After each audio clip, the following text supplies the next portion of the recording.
every year I work better on the heat. It's still something that I don't like too much, to ride on 35, 40 degrees on 1 hour climb. But yeah, cooling me down, my teammates, they really, really help a lot. And yeah, it's a big difference in the end,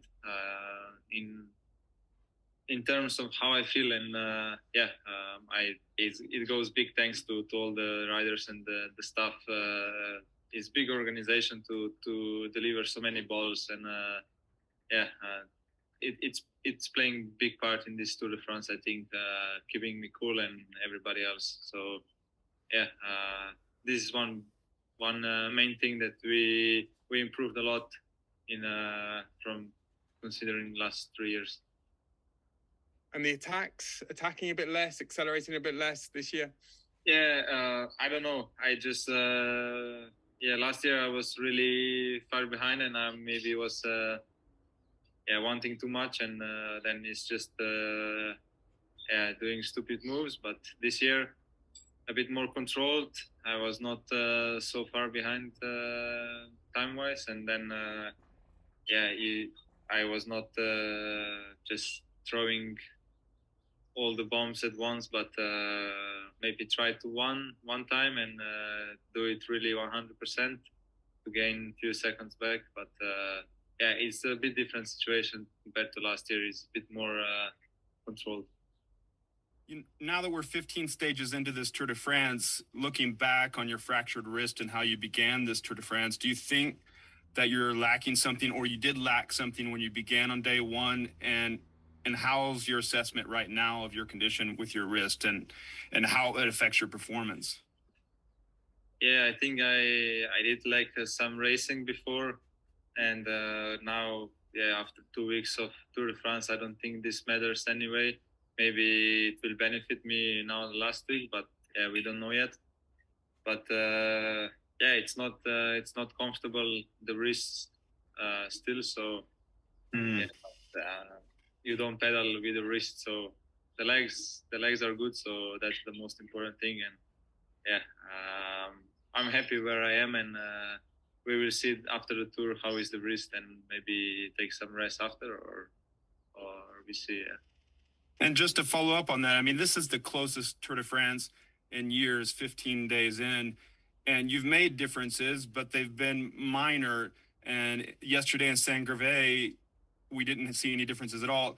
Do you have a different strategy how you're going to approach the next road stages, Col de la Loze and then Les Marques-Stines after the time trial?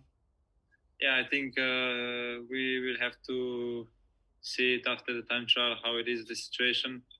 And but more or less, I think Col de la Loze and Marques-Stines will be all out 2 stages. It will be two stages that will decide the tour, I think.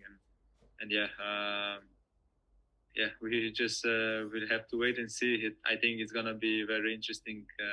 Third week, last week, and a couple of these stages. It's going to be very tight, but we will try. Which stage you reckon before the tour? The last 2 mountain stages, 17 or 20? Yeah.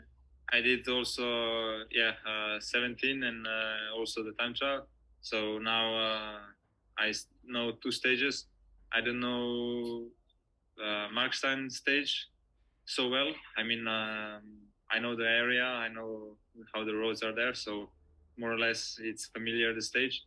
But I know pretty good now. Tuesday and Wednesday, these 2 stages I know pretty well. So we will see. It's gonna be, from what I saw in Recons, I think it's gonna be super hard week coming now. Do you think that the 17 is the hardest stage, or maybe 20, because it looks like maybe from my point of view, like last stage at Vuelta 19 when you won with Wonk Attack? Yeah, I think the profile-wise, Wednesday is the hardest of this tour, but depends on what the riders want to do on the stage 20. I think this can be the hardest stage of the tour in the end, but yeah, we will see how the situation will be. If it's still tight and we need to gain some time, and yeah, it can happen a lot. You need to attack early, and that makes it the stage super hard. So, and Col de la Loza, I think, is just really focused on the final climb.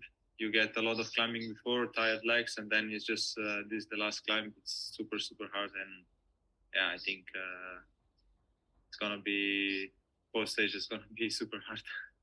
Tadej, how much of the rest of this tour, this final week, is a psychological battle as much as a sort of physical battle?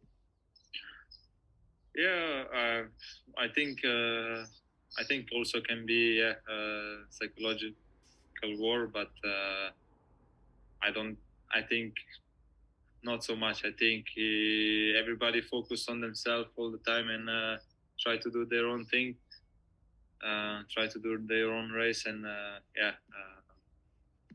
as I see Jonas, he's pretty good, pretty good in the bunch. He don't look too nervous, and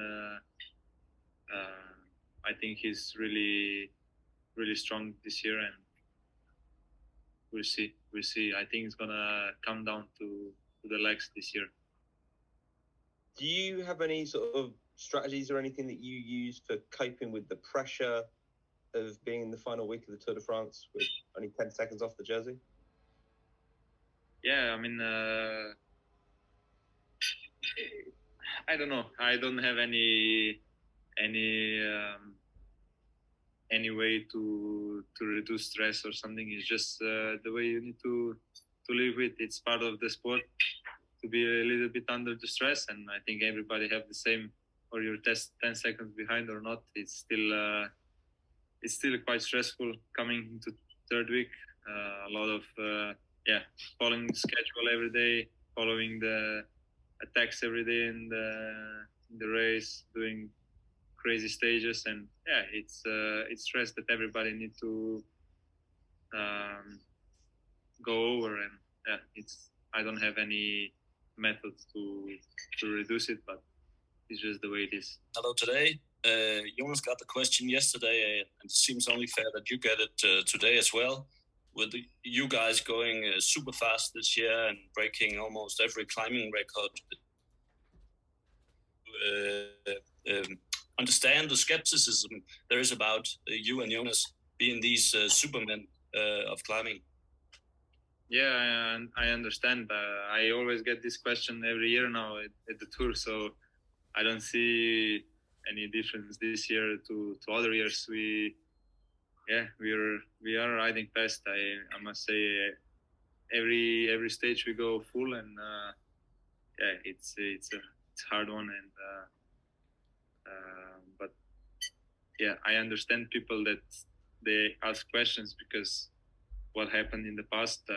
Some people don't get over it, and I completely understand them. On the last two stages, you've been taking off your gloves just before the last climb. Why is that? I don't know. I like the feeling better on the bike when I'm without the gloves, but we all know that gloves are quite important in bike racing. It's if you crash and you scratch your hand, it's not nice. It's really painful and not easy to heal the wounds on your palm. So yeah, I would prefer to ride all the time without the gloves, but it's just just in case. Okay, thank you. Thanks. Cheers, Michael. We'll go for the last question now in English. Simon, do you want to come in with one? Yes, thank you. Just a question about, it looks like we will have a 1-2 with you and Jonas for a third year in a row. And how would you say kind of your rivalry in a historical context? How big is your rivalry, and who do you think has the psychological advantage going into the last week? I don't know. I think we both just live and race in the moment. We don't look so much on the history and duels and battles, but for sure we push each other in all the ways to improve ourselves and improve the team, improve ourselves, and I don't know who would have advantage in psychological mind, but yeah, he has his own mind. I have my own mind, but I must say that I enjoy this battle against him, the third year in a row now. So yeah, it's a good duel, and yeah, I respect this battle a lot.